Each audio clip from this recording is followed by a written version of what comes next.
All right, boys, we're back here with another lineup builder. Today, we're going to be talking about who I think was the most dominant card at every single position. And we're going to get it started with quarterback. Now, this is like an overall year in review. So like Tom Brady, for instance, right, isn't going to be here. He really was only dominant from what, like June to like July. You know what I'm saying? At quarterback, we're going to get started with two cards that I just couldn't decide who to have. And that's going to be Andrew Luck, his ultimate legend, but also he got obviously the 93 overall zero chill card that was dominant, and his captain card, all when they drop, were some of the best quarterbacks in the game. And I also want to give it to Lamar as well. So Lamar Jackson, honestly, I feel like he might have even more like spots where he was the best quarterback in the game. The Big Trust card was a game changer when he dropped, one of the most fun quarterbacks to use as well. His honors card was honestly a little bit disappointing. Cover athlete 94, really great card as well. His cover athlete card was actually better than his honors card in my opinion. But before that too, he had two meta quarterbacks in my opinion as well. He had the 90 overall most feared card, where I feel like everyone was using him and really like just rolling out the pocket a lot with this card.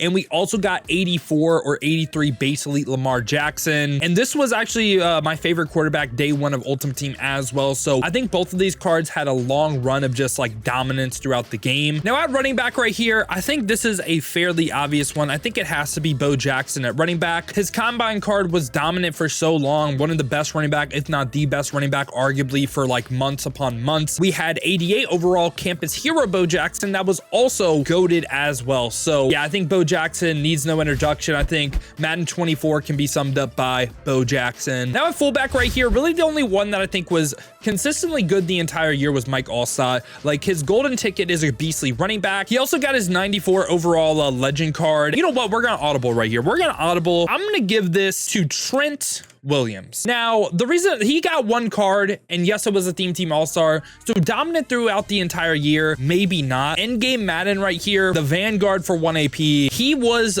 a meta game-changing fullback, and I just feel like this position group as a whole just really didn't have that, right? Alec Ingold was solid. I mean, besides that, this was a pretty underwhelming position. I will say another like honorable mention as well, we can go fullback 2 right here, is Franco Harris at the what's called beginning of the year, getting that running back apprentice for 0 AP. It was him versus Fred Taylor actually for the best running back in the game. So yeah, I think these two cards right here definitely had like their own meta. Now let's talk about receiver. At wide receiver 1 right here, we're going to have Calvin Johnson. So Calvin Johnson's card all year long was meta every time he got a card. So obviously the 99 ultimate legend as well.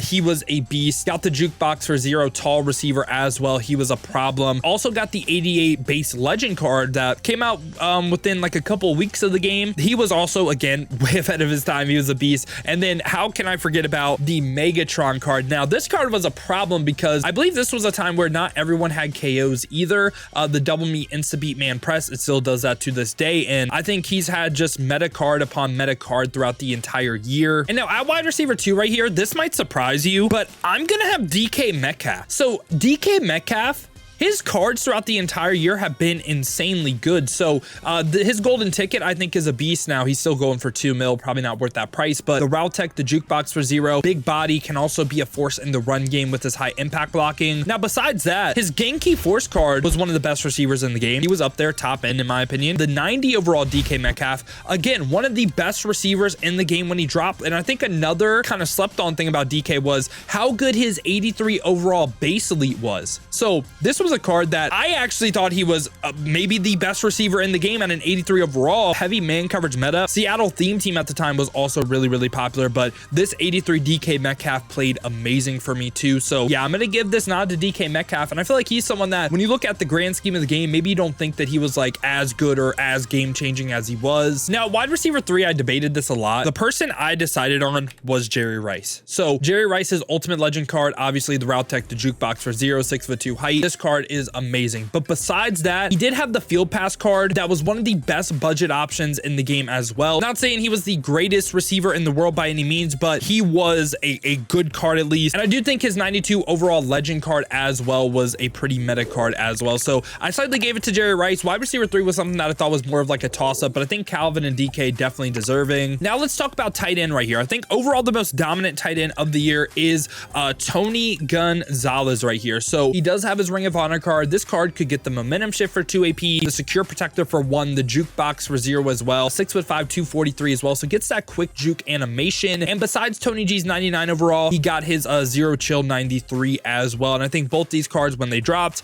best tight end in the game. And I do want to give a slight honorable mention as well. And I debated these two. It was Kyle Pitts versus Tony G for me. Kyle Pitts is 6'6", 245. I think he has the best player model for a tight end. I wish he would have got a 99 sooner. And besides Kyle Pitts' 97 overall card, he had the 94 MCS card that was just an upgrade over his 90 overall card that I feel like a lot of people were still using. So these two cards right here, these 3 cards right here were meta for a while. And he also had the 84 or the 83 overall at the beginning of the game. I'm going to give the nod to Kyle Pitts. I think Kyle Pitts was the most dominant tight end this year. I feel like he was ran for the longest. So yeah, Tony G was also a beast as well. I think either way, I could see you going either which way on these cards. Now for offensive line, I feel like it was tough for an offensive lineman to really be dominant at the beginning of the game. Some people I do want to mention though are Charles Cross, Sweet Feet. I want to mention Steve Avila as well. The specific blitz card that was an 89 overall. Country Strong, Creed Humphrey as well to give your team a boost. Him and Sweet Feet did that. And at right guard, I like Joe Tippmann a lot as well because he was so fast. So these are just some honorable mentions right here. I just think offensive line as a whole before we got secure protector wasn't really dominant. So at left tackle, we are going to have Andrew Whitworth. So Andrew Whitworth, whether it's the field pass card or Super Bowl card, I'm going to give it to the Super Bowl card because this changed the game. First 0 AP secure protector in the game with the lighted up token. This was the new standard of offensive linemen. Now at left guard right here, I'm going to give it to Big Q, Quentin Nelson. Current 99 overall is still a meta guard in the game with that secure protector all day for 0. He also had the combine card that I feel like was the best in the game. The Gridiron Guardian I feel like was the best left guard, and also his base elite. So a lot of best overall like left guard throughout the entire game was Big Q. Now at center right here, I am going to give it to Jason Kelsey. Really, his Redux card was just the best center in the game for a while. I didn't have a lot of options at center, I feel like. And besides that, I mean, his field pass card was good. His base elite was also good as well. So I'm going to give it slightly to Jason Kelsey, the secure protector. And at right guard right here, we are going to have Larry Allen. So Larry Allen, the secure protector, the nasty streak for 0 AP. Also his 0 chill card was a beast as well. And now at right tackle right here, we are going to have John Runyon. So John Runyon's Ultimate Legend right tackle, the secure protector, the threat detector, everything you get on this card, he is a beast. But also his 94 Campus Hero was really, really good as well. And also I believe he had an all Madden card as well, the 91. So throughout the entire year, I feel like John Runyon was the best right tackle the most often. And this is what the offense is looking like right here. Let's go over to the defensive side of the ball. Now we're going to get it started with free safety right here. At free safety, I am going to have Ed Reed. So Ed Reed, Ultimate Legend, the deep zone, mid zone for 1, like he was a beast. We had the ball hawk Ed Reed, that was best free safety in the game at the time. And we also had the Legends Ed Reed. I feel like we can never get enough of Ed Reed. I feel like for a while, he was just the meta safety in the game. And at strong safety, we're also going to have Troy Polamalu right here. So the Ring of Honor card was a game changer when he dropped with the deep zone, the mid zone, the pick arts, the flat zone, I believe all for 1 AP. Besides that though, he had his cover athlete card, which was a beast. This was a slept on card because he did get that built on reinforcement. That was really, really nice. He also had his base legend that again, at the time was the best strong safety in the game. Troy P atop of the meta basically the entire year. And now let's talk about corners right here. CB1, I'm going to have Tariq Woolen. So his combine card was amazing.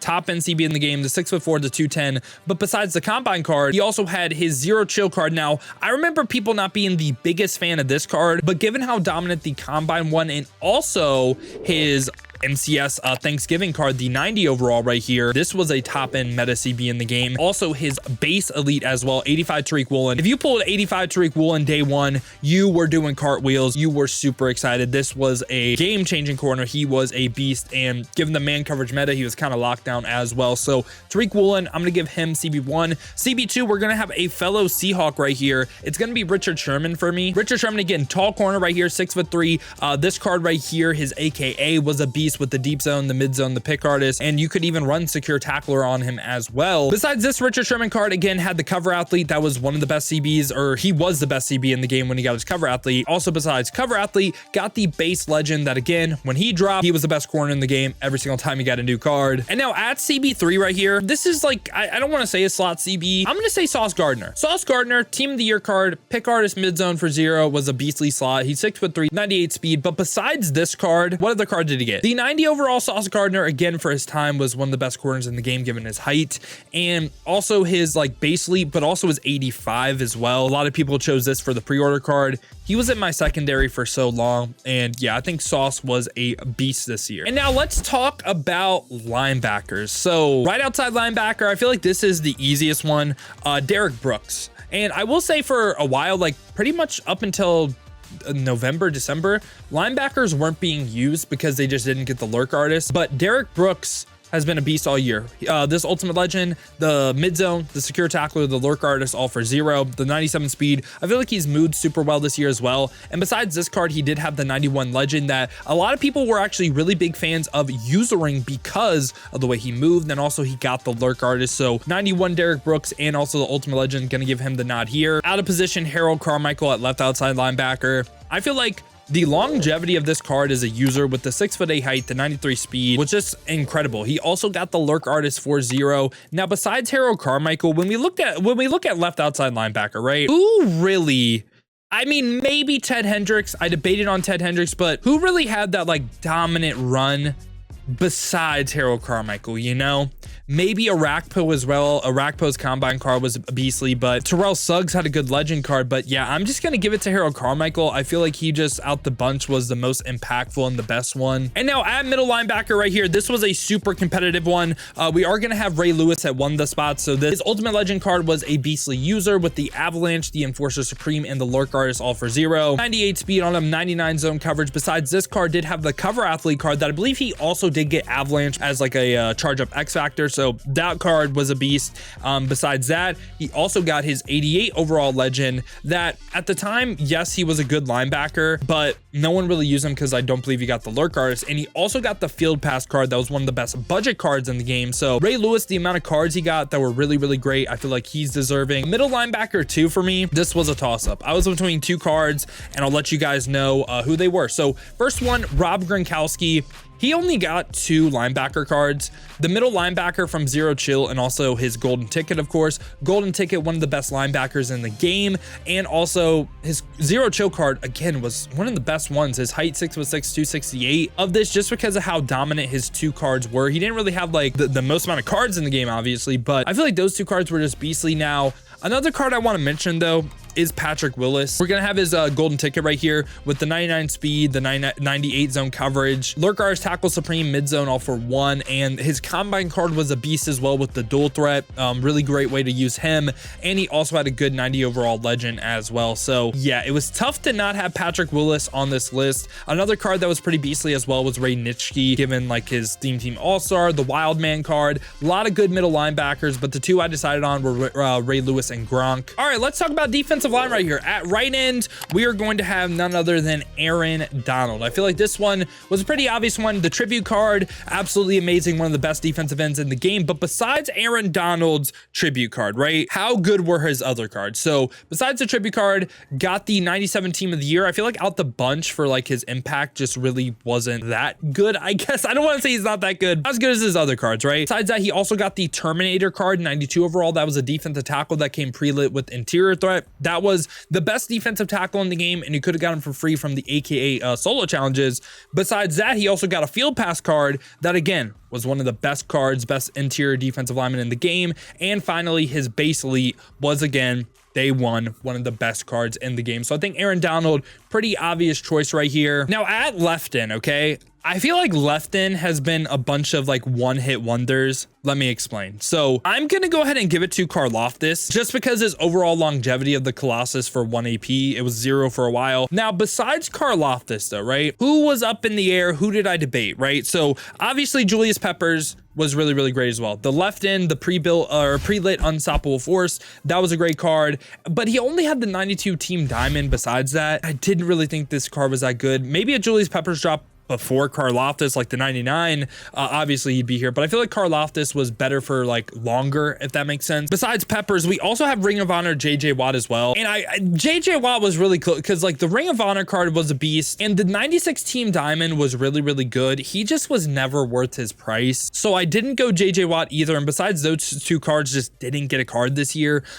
Besides JJ Watt, I also thought about Jevon Kearse as well. Now his ultimate legend wasn't really good. good, but we got cards like the Blitz one and also the Legend card. Yeah, I thought the Legend and his Blitz card were really, really great, but I'm going to give it to Karlaftis. Left end was a toss-up for me. And now at defensive tackle right here at DT1, we are going to have John Randall. So this Ultimate Legend with the pre-built, pre-built Unstoppable Force as a base ability, absolutely amazing. Besides that card though, John Randall did get a Legend card that was also beastly, the 90 overall Legend.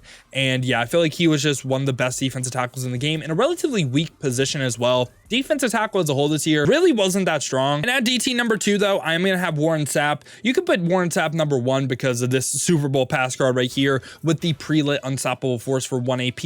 And besides that, they get the 87 overall Legend that again was a beast. So yeah, boys, this is what the defense is looking like. Let's go over special teams right here. Who was the best kicker throughout the entire year? I think I'm going to give it to Justin Tucker. He also had the Team of the Week card as well. I'll give kicker to Justin Tucker. I'm going to, you know what? We're going to give it to 99 overall Pat McAfee. I feel like he had the longest run of like best of position punter. Now I was looking back and editing the video, and there's one thing I do want to change. I want to, instead of Jerry Rice at wide receiver 3, I want to give it to Randy Moss. I don't know why I missed on this. It definitely weird for me not to have Randy Moss on the list, but yeah, he's going to be our wide receiver 3 instead of Jerry Rice. His Ultimate Legend was a beast with that 6'4", that jukebox. Also his regular Legend, again, one of the best receivers in the game. His field pass card was also amazing as well. So 3 amazing cards from Randy Moss. He's going to take our wide receiver 3 spots. So yeah, boys, I hope y'all did enjoy the video, man. If you did, make sure to leave a like and subscribe. For more Madden content just like this, I usually do stream every single day here on YouTube and Twitch, 2 p.m., 6 p.m. Eastern. Currently away for vacation though, so I hope you guys have been enjoying the YouTube videos we've been dropping on the channel. But the streams will resume when I'm back, so if you guys do want to see that, make sure to hit that noti bell here on the YouTube side of things. You'll be notified every time I upload or go live here. Or if you want to watch on the Twitch, check the links in the description, hit that Twitch with the follow. But if you guys do want another video to watch, check out this one right here.